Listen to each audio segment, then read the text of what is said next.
The heat of the teacup in my hand was the first shock, a searing brand of life that jolted me back into a body I thought had long since frozen.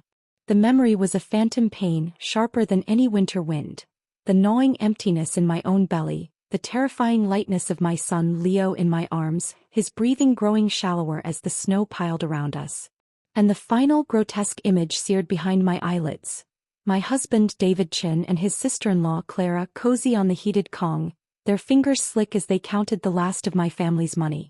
And now I was here, standing in the main hall of my parents' home, the very day David had come to formally propose. The script was sickeningly familiar. "Elena," David said, his voice a practiced melody of earnest sacrifice. He stood before me, the picture of a responsible, burdened man. "You have to understand, I must shoulder 2 households now. My brother is gone. Clara is a widow left alone with her child. I can't just abandon them." His words were a key twisting in the lock of my memory. It was believing that exact face, that very plea that had sealed my fate. I had agreed, swallowed my misgivings and walked willingly into a life of slow starvation and emotional neglect, ending in a snowy ditch. The porcelain of the teacup was almost unbearably hot against my palm. I looked at David, at his carefully arranged mask of sorrow and duty, and I saw the man who had watched me walk out into the cold with his son and had not lifted a finger. The room held its breath. My father's brow was furrowed with concern, my mother's eyes pleading for me to be reasonable, to accept this good match. I didn't speak. I simply let my fingers go slack. The teacup hit the stone floor with a sound like a gunshot, shattering into a dozen jagged pieces. Hot tea splashed across David's expensive trousers, and he leaped back with a sharp, undignified yelp. The silence that followed was absolute, then shattered by a collective, horrified gasp. "David Chin," I said, my voice cold and clear, cutting through the murmurs. "Do you take me for a fool?" His mask slipped, revealing a flash of startled fury before he could school his features. "Elena, what is the meaning of this? If you are in love with Clara, just say it," I continued, each word a hammer blow. "Don't use taking on 2 households as a cover for your shame. You want my family's support, my dowry, and the freedom to play the hero while keeping your beloved close. I will not be the fool a second time."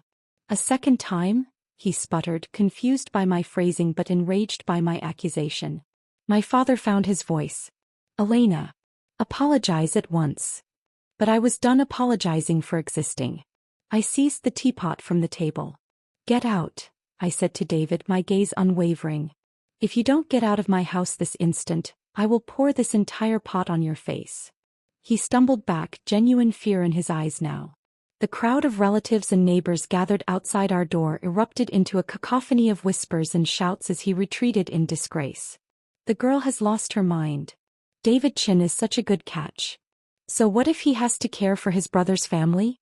That's responsibility." I clenched my fists, my nails biting into my palms. Responsibility? Where was this chorus of virtue when Leo and I were starving to death?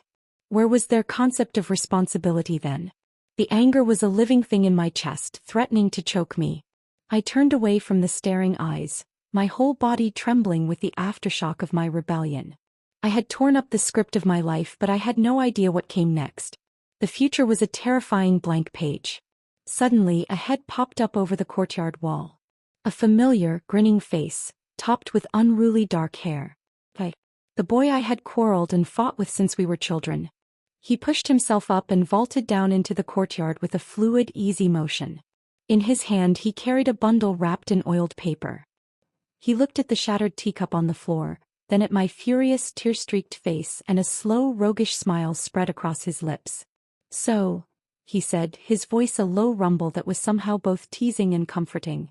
"Smash the cup. I take it that was the signal for the rebellion." He tossed the bundle to me. I caught it on instinct. It was warm. "They're just plain buns," he said with a shrug. "Eat them while they're hot."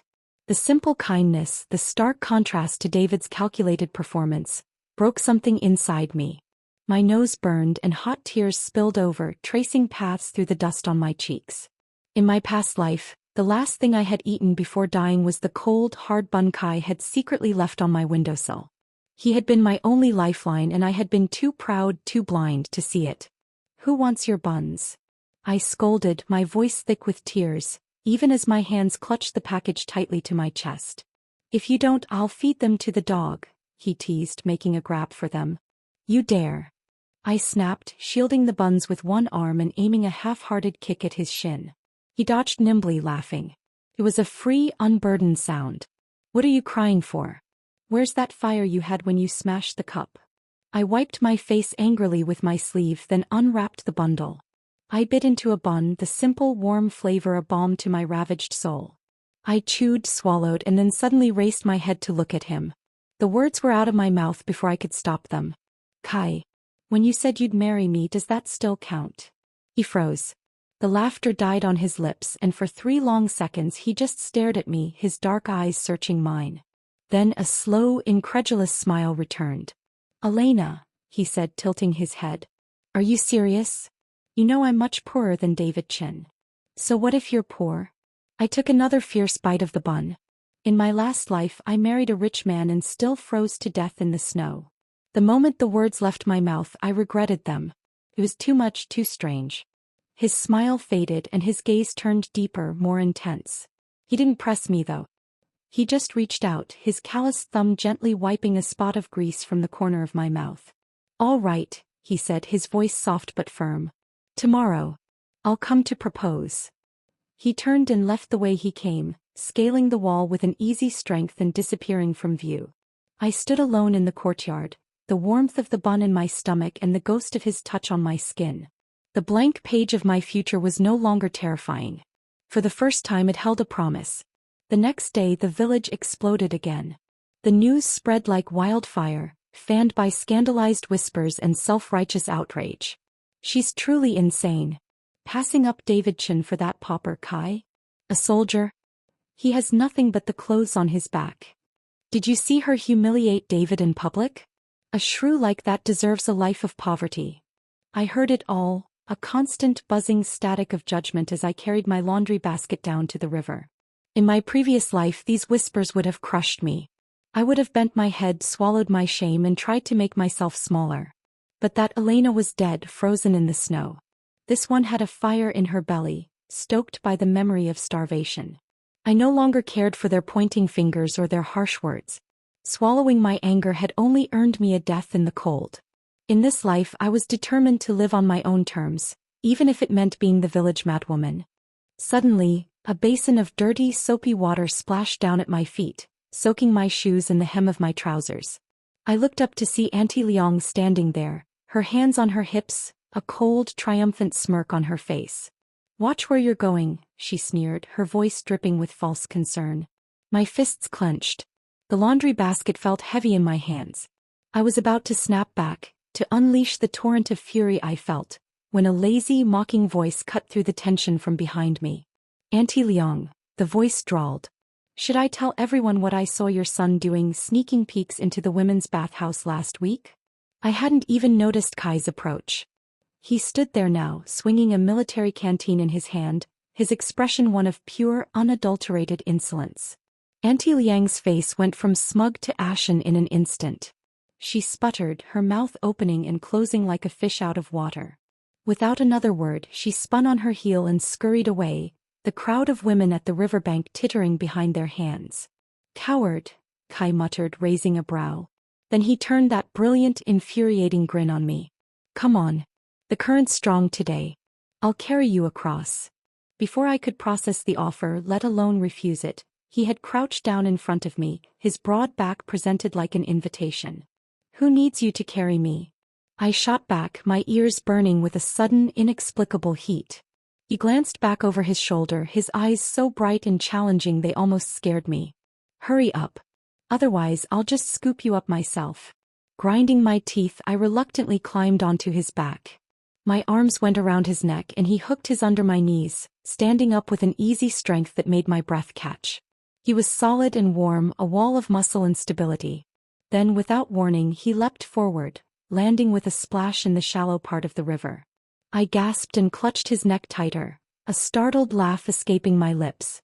"Listen up, everyone," Kai shouted, his voice carrying easily across the water to the gossiping crowd on the opposite bank. "Elena is my childhood sweetheart. We're getting married. Anyone got a problem with that?" He jostled me playfully on his back. Anyone spreading gossip will have to answer to me. I climb her wall at midnight to check. The crowd of nosy uncles and aunts went dead silent, their eyes wide. A few of the younger ones struggled to hide their smiles. I laughed, the sound foreign and joyful to my own ears, and gave him a playful punch on the shoulder. You're impossible. That evening, as the sun dipped below the horizon, painting the sky in shades of orange and purple, Kai popped up at my window again. He waved a wrinkled piece of paper, his expression a mixture of bravado and nervousness. Here, he said, thrusting it at me. A marriage agreement. I took it, unfolding it carefully. The paper was crammed with his crooked, energetic handwriting. Clause 1. All wages turned into wife. Clause 2. If we fight, I must coax my wife. Clause 3. I must make my wife smile every day. Clause 4. Every day I must buy my wife pork buns. Signed Kai. I fought back a smile, my finger tracing the words.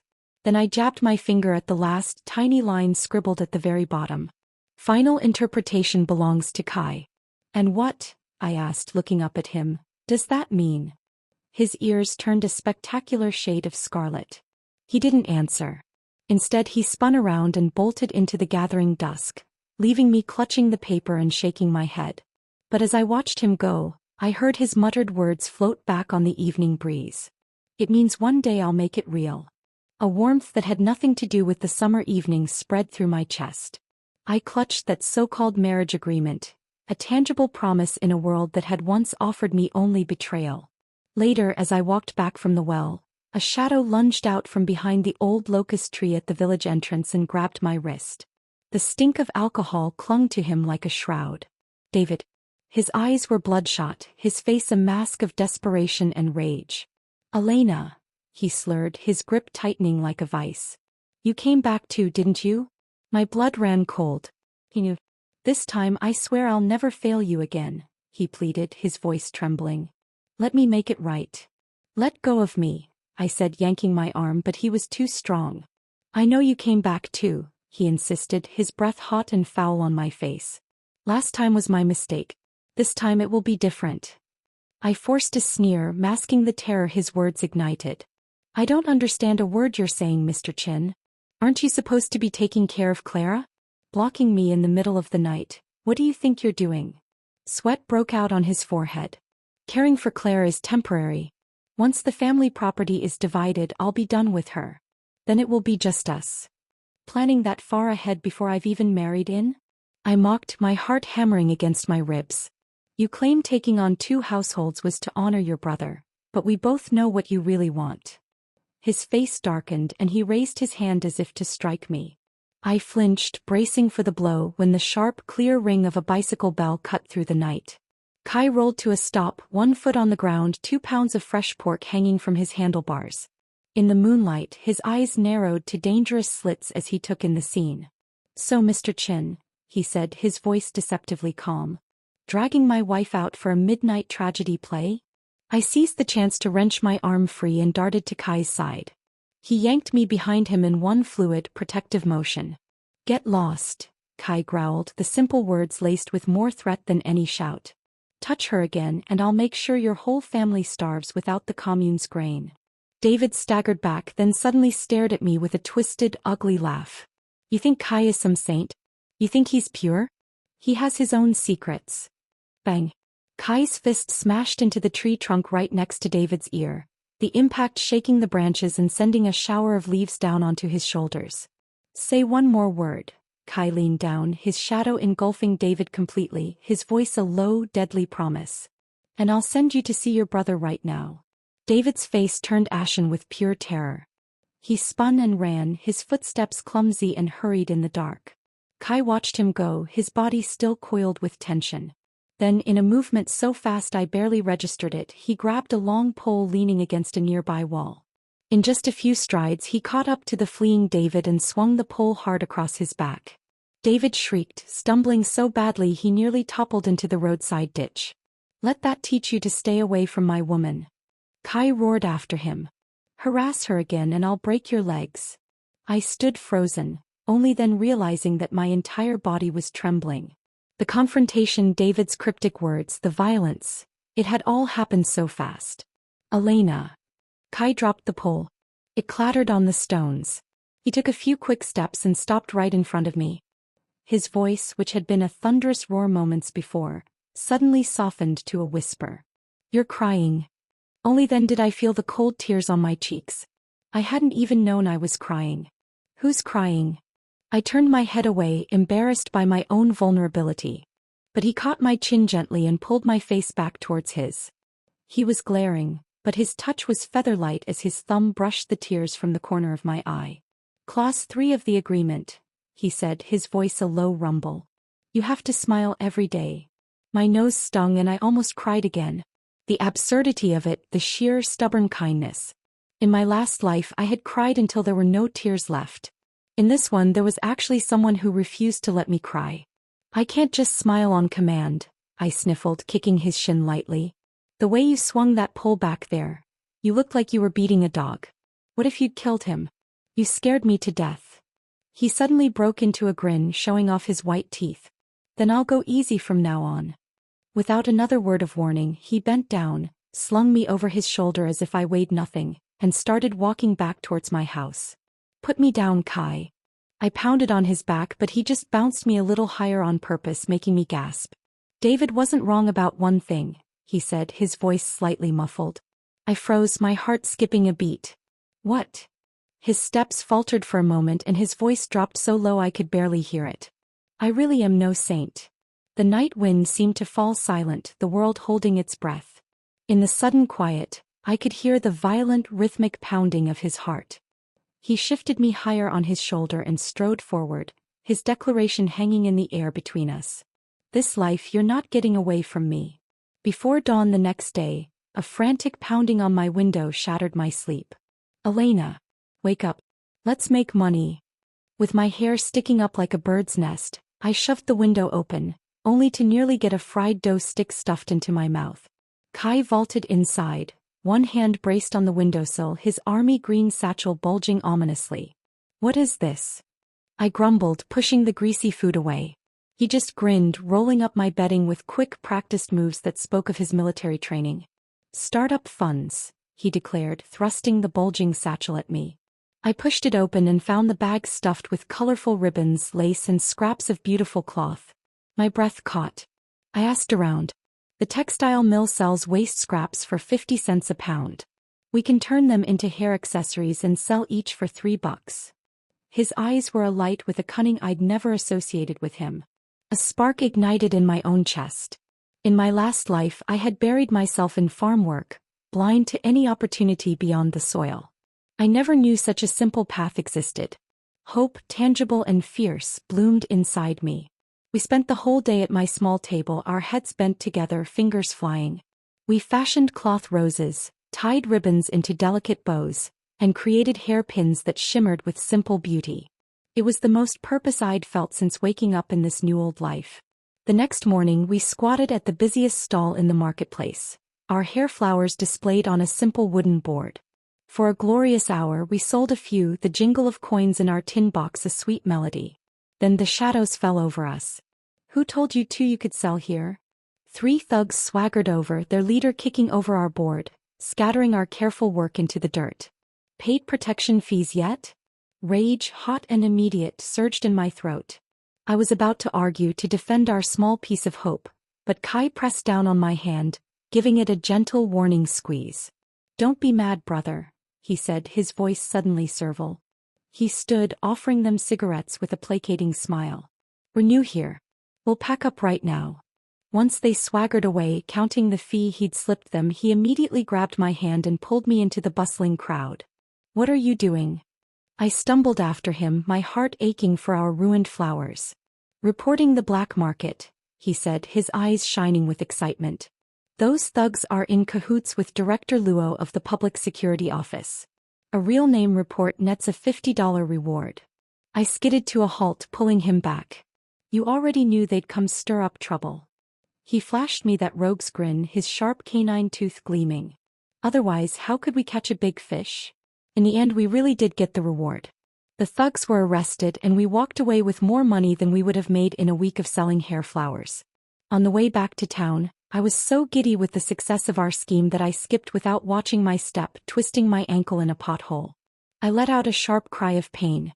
Without a word, Kai crouched down, his warm, calloused palm wrapping gently around my ankle. "Does it hurt?" he murmured, his voice low. His thumb began to press slow, firm circles into the swelling. "We'll rub it with medicinal wine when we get back." His voice was a soft blur in my ears. His fingertips, rough and gentle at once, slid up along my ankle, stopping at the edge of my long skirt. The bustle of the street seemed to vanish, the world narrowing to the point where his skin met mine, to the sound of his rough breathing brushing against my calf. My own breath hitched. "Kai," I said, my voice unsteady. I kicked him lightly with my good foot. "Where exactly are you touching?" He jerked his hand back as if burned, the tips of his ears blazing scarlet. "Your ankle's swollen. You need good circulation," he mumbled, refusing to meet my eyes. The very next day, emboldened by our success, we set up a new stall with a fresh batch of accessories. But this time it was officials from the Commerce Bureau who arrived, their faces stern. "Where's your business license?" One of them, wearing a shiny badge, kicked over our crate of goods. Kai yanked me behind him, his posture shifting from merchant to soldier in an instant. "Comrade, we are just..." The man cut him off, shaking out a piece of paper. "We have a real name report here accusing you of illegal business." At the bottom, the signature stood out clearly, a jagged scrawl I would recognize anywhere. "Davidson." My blood ran cold. Kai suddenly leaned down to my ear. "Don't worry," he whispered, his breath warm against my skin. I could only watch, helpless and terrified, as they shoved him onto the back of a three-wheeled motorcycle. Right before they took him away, trapped and in cuffs, he even had the audacity to wink at me. That night, the silence in my house was suffocating. I jumped at every sound, clutching the marriage agreement he'd given me like a talisman. Then my wooden door banged open. "Elena Shaw." David staggered in, reeking of alcohol. "Kai's not coming back tonight," he slurred, his eyes glinting with triumph in the lamplight. "Let's see who can protect you now." Frightened, I bolted upright in bed, grabbed the broom and swung it straight at his head. He caught my wrist easily, his grip bruising, and forced my knees apart with his own. "What? You still want to hit me?" He tore at my nightclothes with one hand, his panting breath foul in my face. "Stop pretending you're so pure. You think being reborn changes anything? Tonight I'll make it official. Once you're carrying my child, let's see where you think you can run." I fought, I screamed, but he was too strong. The horrors of my past life were crashing into my present, the walls closing in. This was it. Despite everything, I had failed. Bang.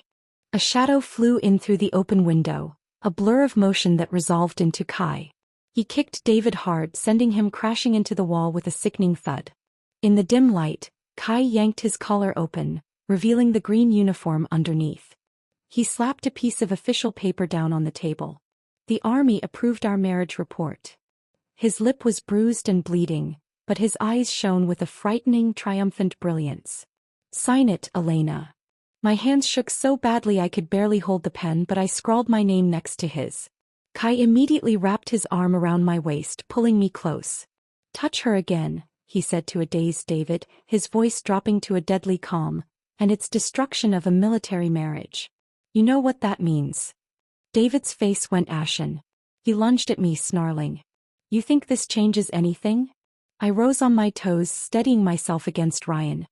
His whole body stiffened for a second before his hand clamped the back of my head, pulling me into a deep, claiming kiss. It was not gentle.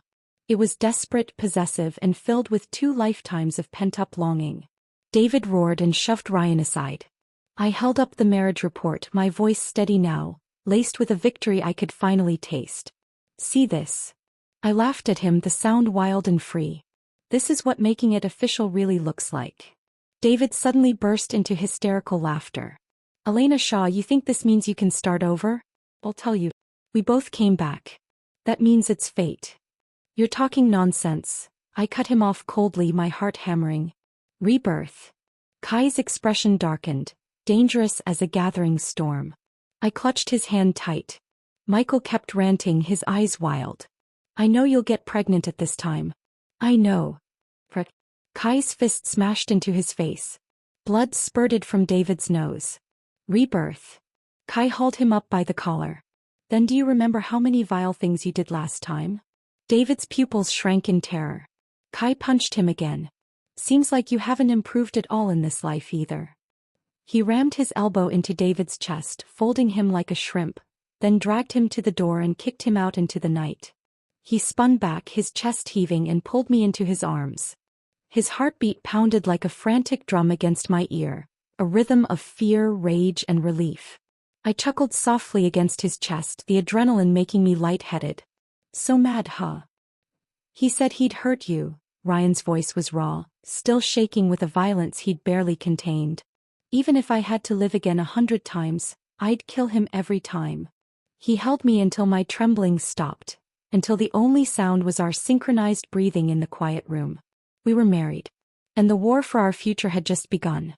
The gossip the next day was a torrent, but it washed over me.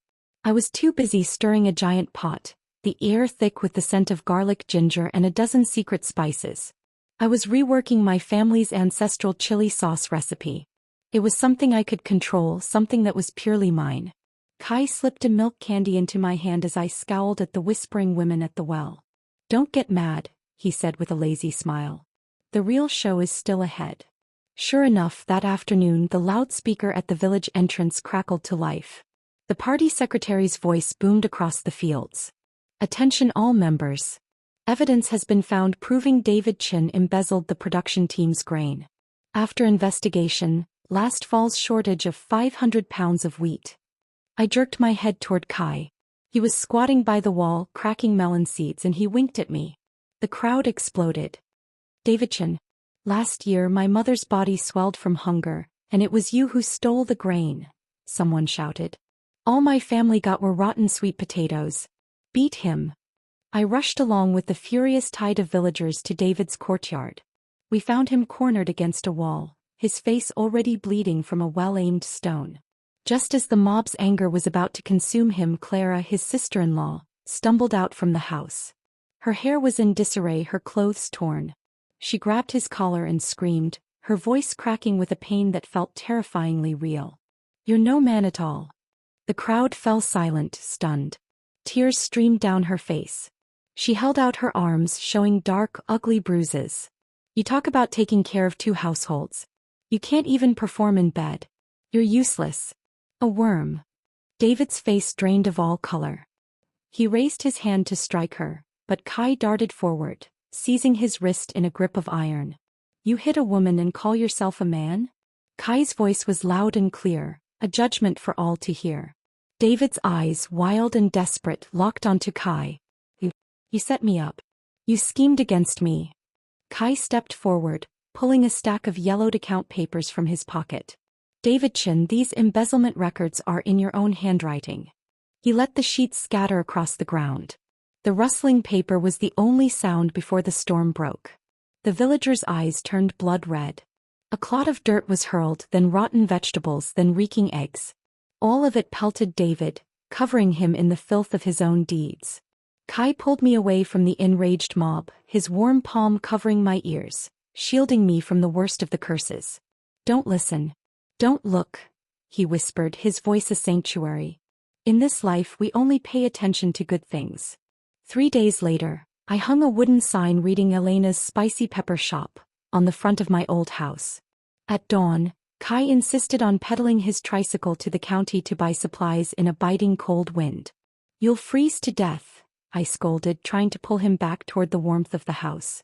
But as my hand touched his forehead, I recoiled. You're burning up. He was groggy, his skin slick with feverish sweat. He caught my wrist, his grip weak but urgent. Elena, he mumbled, his eyes glazed. Don't be afraid of the cold.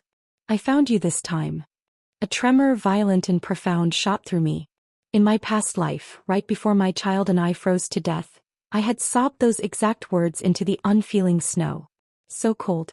My hands shook as I pried open his tightly clenched fist. Kai, I whispered, my voice trembling. Did you come back too? His face was burning hot, but suddenly his eyes opened. The ever-present teasing smile was gone, replaced by a raw, unguarded gaze that was wet with unshed tears, as if it had crossed through 2 lifetimes of blizzards just to find me. That bun on your windowsill, His voice was hoarse, cracked with emotion. I should have come back sooner.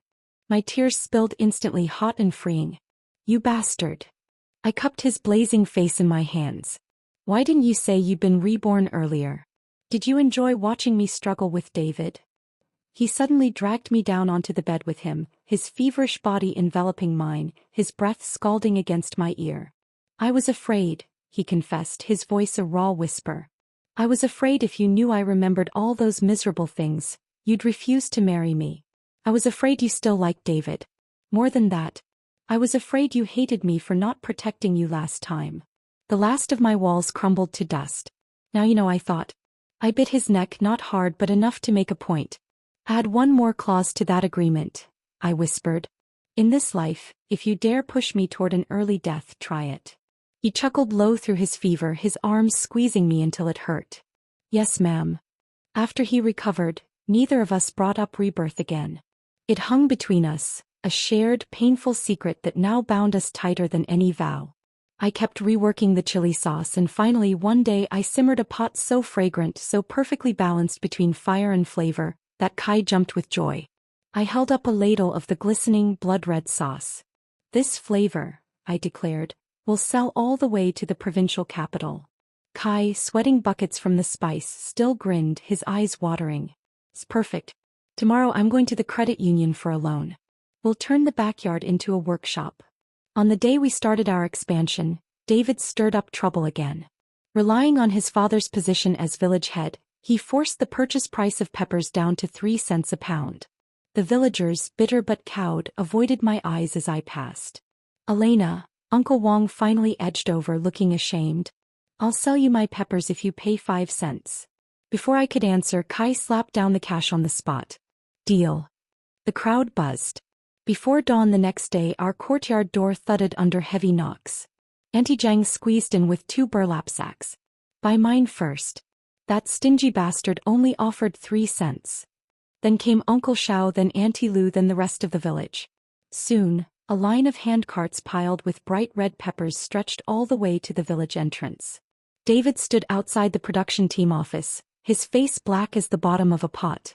You're undermining the village's unified purchasing policy, he shouted. Uncle Wong spat straight at his feet. It's my choice who I sell to. What law am I breaking? Soon my courtyard was a mountain of crimson. Kai squatted under the eaves, tallying accounts, when he suddenly pulled over my hand, stained red from sorting chilies. Does it hurt? He asked softly.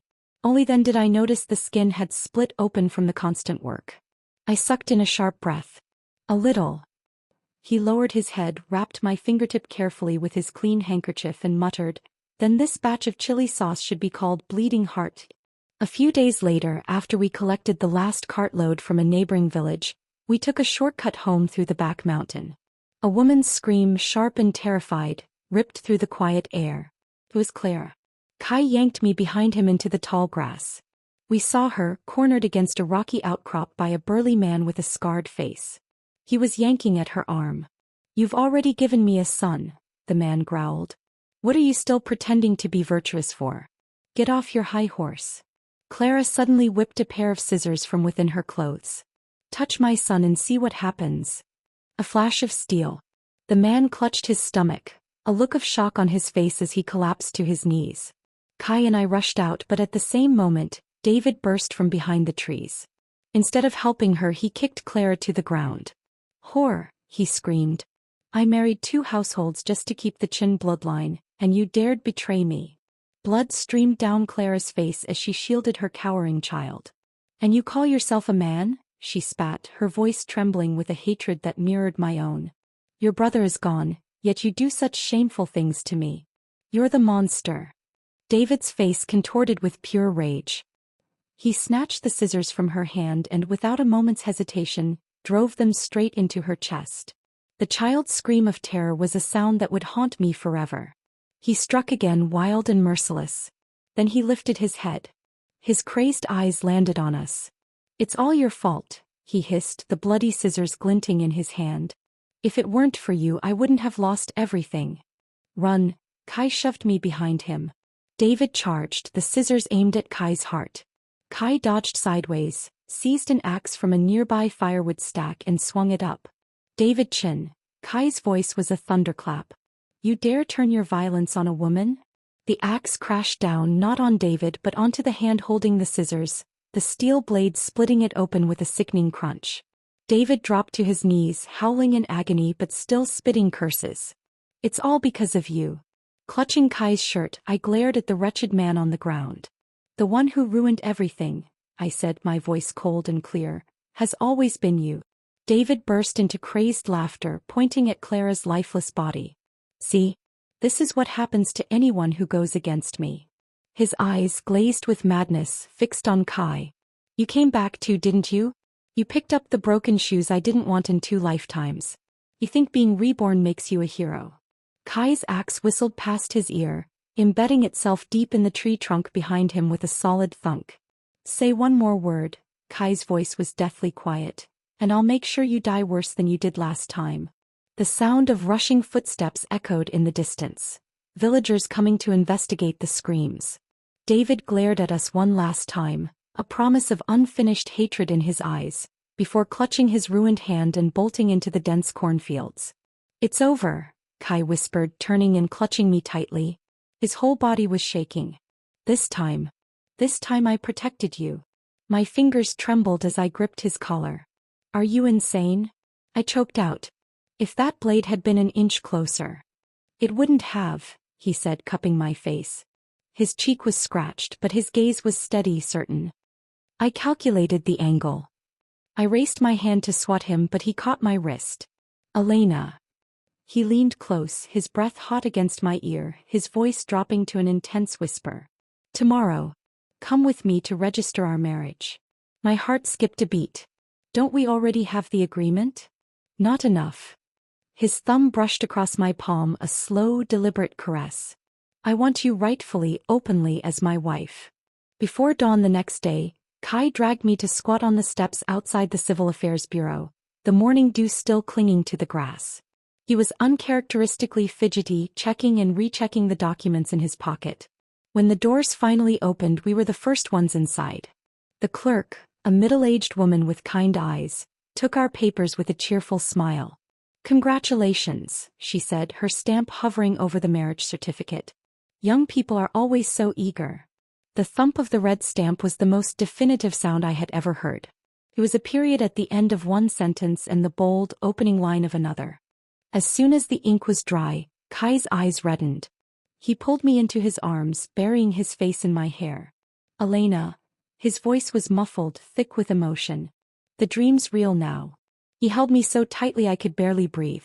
What I owed you last life, I'll repay with interest this time. I pinched the soft flesh at his waist, making him yelp. Who asked you to repay anything? This life is for us, not for debts. He laughed, a watery, joyful sound, and then right there in the middle of the bureau he swept me up and spun me in a circle. The clerk chuckled and even the other couples waiting smiled. Hey, what are you doing? I shrieked, laughing despite myself. The morning light streamed through the windows, brushing his eyebrows, making him look fresh and youthful. All the shadows of our past lives momentarily banished. Back home he plopped me onto the back seat of his bicycle. Come on, wife, he called out, his voice full of unchecked joy. Time to make chili sauce. The wheels rolled toward the rising sun and I wrapped my arms around his waist, pressing my face to his strong back. The wind whipped past us, carrying away the last remnants of fear. We were married. It was real. That evening I crouched at the stove in our new home, stirring the giant pot of chili sauce as it simmered, the rich, spicy fragrance filling the air. Kai had a cigarette dangling from his lips as he headed out to the small office we'd set up to file paperwork. Before leaving he turned back and grinned. Wait for me, wife. I laughed and cursed at him, then bent my head over the bubbling crimson pot, stirring with a long wooden ladle. The rhythm was meditative, a promise of a stable, prosperous future. The past was finally behind us. Suddenly there was a sharp crack from the back window. Before I could even turn around, a damp, chemical-smelling cloth was smothered over my nose and mouth. A strong arm locked around my waist. I struggled, clawing at the fabric, but a wave of dizziness overwhelmed me and the world swam into blackness. When my eyes fluttered open, my head was throbbing. I was on the floor of our inner room, my vision blurry. A twisted face loomed over me. David. If I can't have you, no one will. His eyes burned with a crazed, absolute hatred. He dragged me across the floor, my head slamming against the brick, sending stars across my vision. His distorted face came closer. He tore open my collar with one hand, panting as he forced himself down. You were mine last time. Kai is nothing. A poor soldier, that's all. I kicked up hard, aiming for his crotch, but he caught my leg and slapped me so hard my vision went white. He yanked at my waistband, his fingers bruising. This was it. The nightmare was repeating. But then the front door exploded inwards with a deafening crash. Police. Don't move. Kai was the first through the door, a fury unleashed. He kicked David straight off me, sending him flying across the room. In an instant, Kai had stripped off his jacket and wrapped it around me, his hands trembling so badly he couldn't fasten the buttons. It's okay. It's okay, he muttered over and over, clutching me so tight I thought my ribs might crack. I'm here. I'm here. David was pinned to the ground by other officers, but he was still howling, spitting venom. Kai, you'll die miserably. You hear me? Shut your mouth. Kai roared, wheeling around. He broke free from the officer holding him back and slammed his fist into David's face. The sound was sickening. That punch is for Elena. It took 2 men to drag him back. By then David's face was a bloody, unrecognizable mess. Kai crouched in front of me, his chest heaving. He so carefully wiped the tears and blood from my cheeks. His own knuckles were split open, dripping onto the floor. Wife. His voice was raw, almost broken. I was late. I shook my head, my own hands trembling as I reached out and clutched his bloodied fist. You came, I whispered. That's all that matters. The day David was formally taken away, the whole village was in an uproar. The truth about Clara's murder and his embezzlement had sealed his fate. That beast, murdering his own sister-in-law and child, serves him right. I stood at the edge of the crowd, Kai's arm a solid presence around my shoulders, as David was led away in cuffs. He suddenly lifted his head, his cloudy eyes boring into me from across the square. Elena. His voice rasped like a broken gong. If only I'd met you first. There's no if, I cut him off, my voice soft but carrying a finality that silenced the murmurs around us.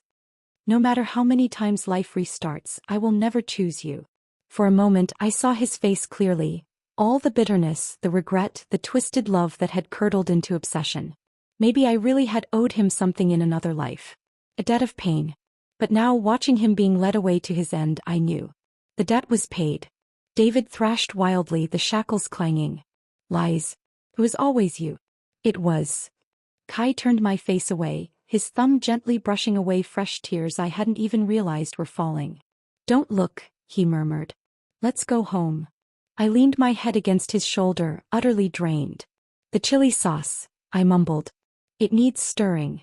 He kissed my forehead. I'll stir it. You rest. And so we went home. To our sauce, our life, our future. The blizzard of my past life had finally, completely ceased. Half a year after our chili factory officially opened, its sign a proud beacon on the edge of the village, Kai suddenly became secretive. I found him at the small desk in our home, bent over an old almanac, a mysterious smile playing on his lips. He circled a date with a red pen. This day, he announced, pulling me onto his lap. It has a red star for family blessings. Let's have our wedding then. I laughed. We're already married, you fool. We have the certificate. Not properly, he insisted, his eyes serious. Not with a celebration with the whole village with you in a red dress. I want to give you that memory. A happy one. So, on the day he circled, we had our wedding. The entire village came. Our workshop was draped in vibrant red silk, and 20 banquet tables filled the courtyard, laden with food and, of course, jars of our signature chili sauce. The air was thick with the smells of roasting meat, spices, and joyous noise. Auntie Liang, who had splashed me with dirty water what felt like a lifetime ago, brought over a wine cup, her wrinkled face stretched in an apologetic smile. Elena, I was blind before. Kai threw his arm around my shoulder, grinning. Eat, Auntie Liang, he said, his tone forgiving but firm. Try the wife's cooking. That night, after the last guest had been sent off, The new house was so quiet I could hear the frantic beating of my own heart. The red wedding candles flickered, casting dancing shadows on the wall. Kai, for all his usual bravado, was suddenly shy. He fumbled around with the quilt, his ears turning scarlet as he laid it out on the floor. "I'll, sleep down here," he mumbled, not meeting my eyes. I stared at him, disbelief turning into sheer fury. After everything? After 2 lifetimes? Kai. I hurled a pillow at his head. "We have the marriage certificate. The wedding's done, the whole village has celebrated, and you're telling me this now." He scrambled to catch the pillow, his eyes darting everywhere. I wasn't ready." "He wasn't ready?"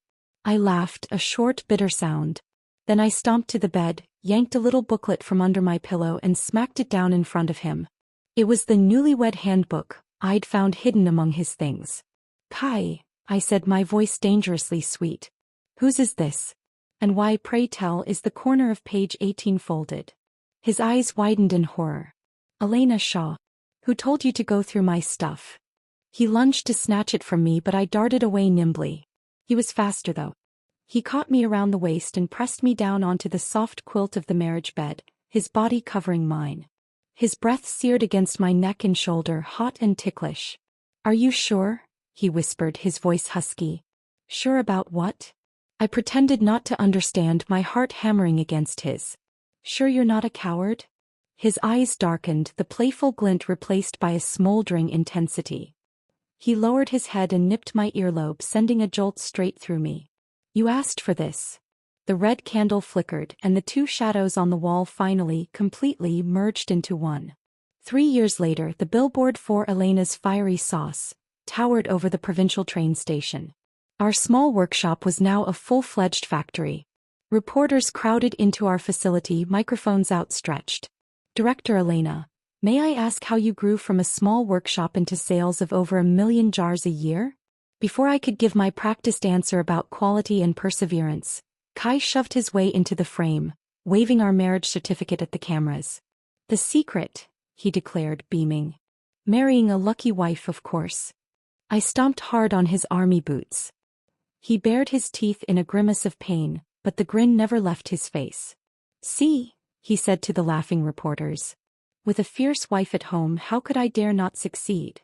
I pinched his waist viciously, but he only took the chance to wrap his arm around me, pulling me close. Facing the cameras, he declared shamelessly, "Honestly, my wife's chili sauce is so good. Even her farts smell fragrant." "Kai!" I shrieked, snatching up a basket of fresh chilies ready to clobber him. He ducked away, laughing, hiding behind the startled reporters. The Elena Shaw who starved to death in her past life was now the chili queen, her name and face splashed across newspaper headlines. The irony was not lost on me. It was a sweetness more profound than any victory. That night at the celebration banquet, Kai, red-faced from drinking, cornered me between the high warehouse shelves, the air thick with the scent of oak barrels and spices. "Wife?" he murmured, his nose brushing my ear, making me shiver. "Do you know what our most successful product is?" Before I could answer, before I could list our best-selling sauces, he scooped me up and sat me down on a sack of soft, dried chilies. His hand slid from my waist to rest gently, possessively on my belly. "Our little chili pepper," he whispered, his voice thick with emotion. I bit his shoulder, my own eyes filling with tears of joy. "You've had too much to drink. You'd better work twice as hard." His breathing grew heavy, his hands gripping my hips. The wooden shelves rattled gently with our movement. Footsteps suddenly echoed on the concrete outside. A flashlight beam swept past the crack in the door. "Who's in there?" a voice called out. Kai pressed my head against his chest, stifling my gasp. His voice, when he answered, was remarkably steady. "Factory inspection," he called back. "We're checking chili quality." The footsteps faded. I shook with suppressed laughter, burying my face in his neck. Moonlight poured through the high window, shining on the piles of fiery red chilies, their color as vibrant and life-affirming as the sunset by the little river on the day he had carried me across. I wore a bright red padded coat on purpose the day I went to see him. The visiting room of the detention center was cold and gray, but my coat was a splash of defiant color. David Lee shuffled out, his back bent, his hair shockingly white. Only half a year had passed, but he looked like he had aged 20. The fire of madness was gone from his eyes, replaced by a hollow emptiness. "Come to laugh at me?" he asked, his voice a dry rasp. I didn't answer. Instead, I shoved a small jar of our premium chili sauce across the table between us. "Try it. It used to be your favorite." He stared at the bright red sauce inside the glass jar, his hands, now frail and spotted, trembling slightly. Then he suddenly laughed, a hollow, broken sound. "Elena Shaw, what else do you know?" "Plenty," I said, my voice calm. I slowly unscrewed the lid, releasing the familiar, spicy aroma into the sterile air. "Like how Clara was reborn too." His head jerked up. "And that the child you killed," I continued, my gaze unwavering, "he was your brother's. His true, legitimate heir." "Impossible," he whispered, but the doubt was a worm in his eyes. "David," I said, leaning forward slightly. "Reborn or not, no one would ever choose to spend another life with you. Your brother still died in this life. And that man with the scar, the one you let harass her. He forced her. You murdered a woman who had been violated and your own brother's only child to protect your pride." I stood up, looking down at the broken man. "David Chin, you are not a victim of fate. You are a sinner." At the door I glanced back. A dull thud echoed in the quiet room. He was slumped against the cold metal table, his forehead pressed to its surface, his shoulders shaking violently. Not with rage, I realized, but with a grief so profound it had finally broken through his selfishness. 3 days later the phone rang.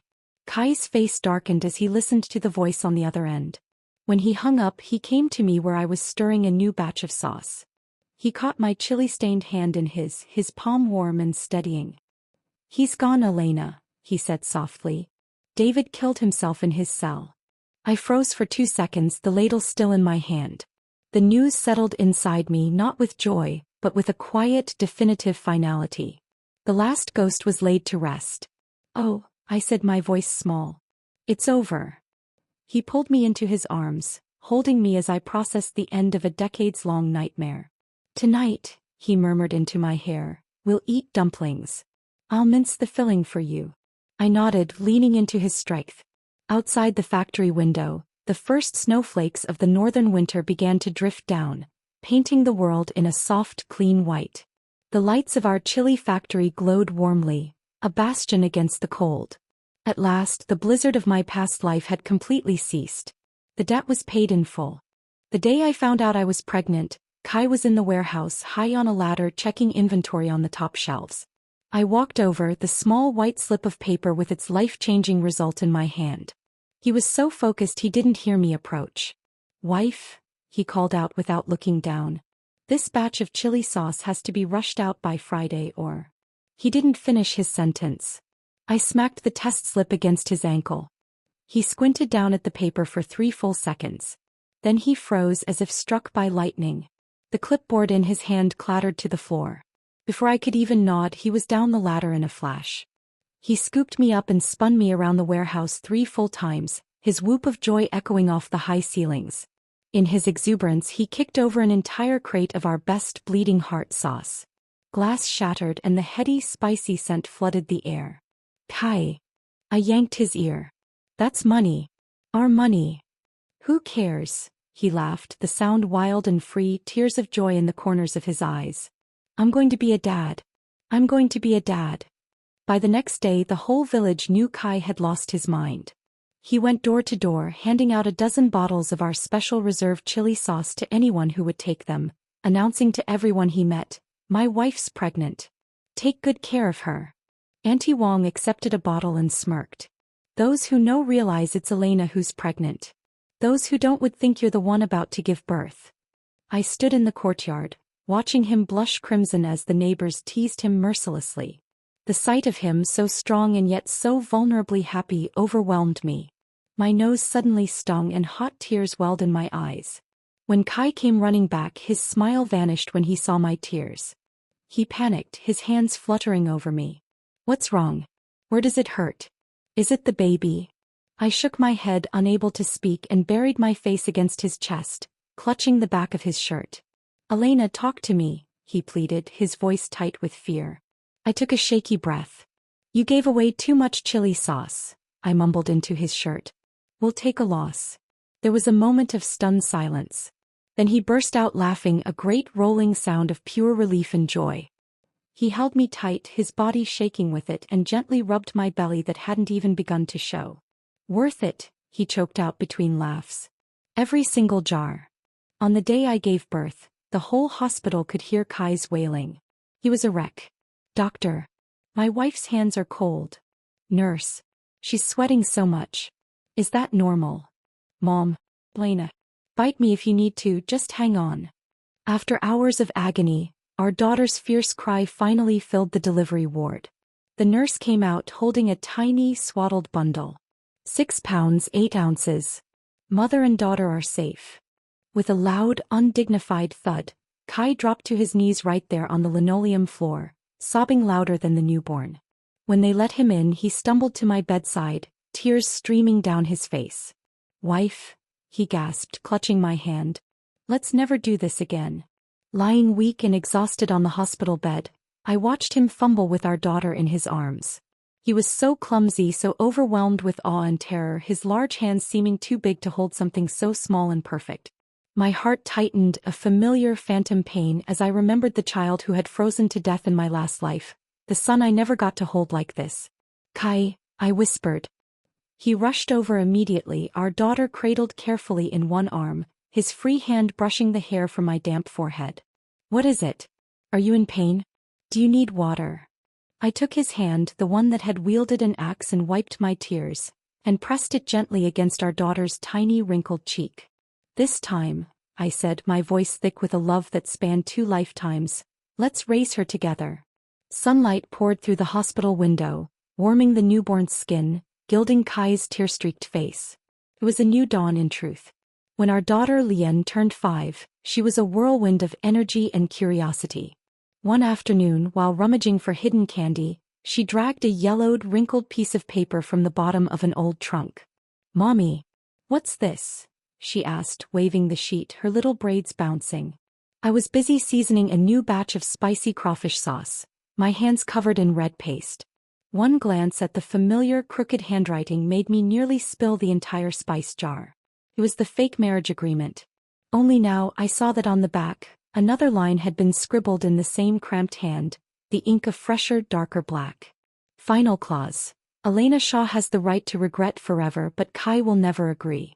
The date at the bottom was the day we had gotten our marriage certificate at the Civil Affairs Bureau all those years ago. Your dad's handwriting is still awful, I said, my voice catching. I pinched the bridge of my nose, laughing even as my eyes burned hot. Just then Kai walked in, 2 heavy boxes of dried peppers balanced on his shoulders. He saw the paper in Lien's hands and his eyes widened in comic panic. He dropped the boxes with a thud and rushed over. Little rascal. Don't touch Daddy's lifeline.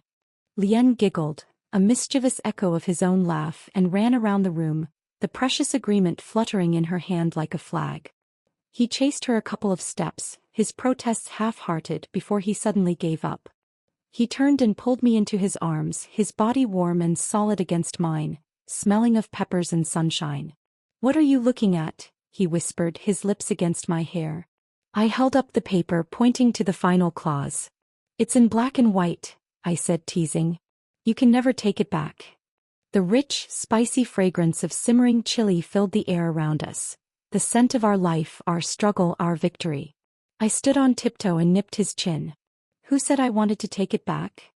He lowered his head and kissed me, his lips soft and familiar, his stubble scratching my skin until I laughed against his mouth. Our daughter covered her eyes, peeking at us through her tiny fingers. Sunlight streamed through the glass windows of the factory office, landing on the paper that had carried the weight of 2 lifetimes. The old oil stains from our first meals together overlapped with the fresh, permanent ink of his final promise, just like our life together. Stumbling, imperfect, scarred, but fiercely, joyfully, and finally, completely whole. The end.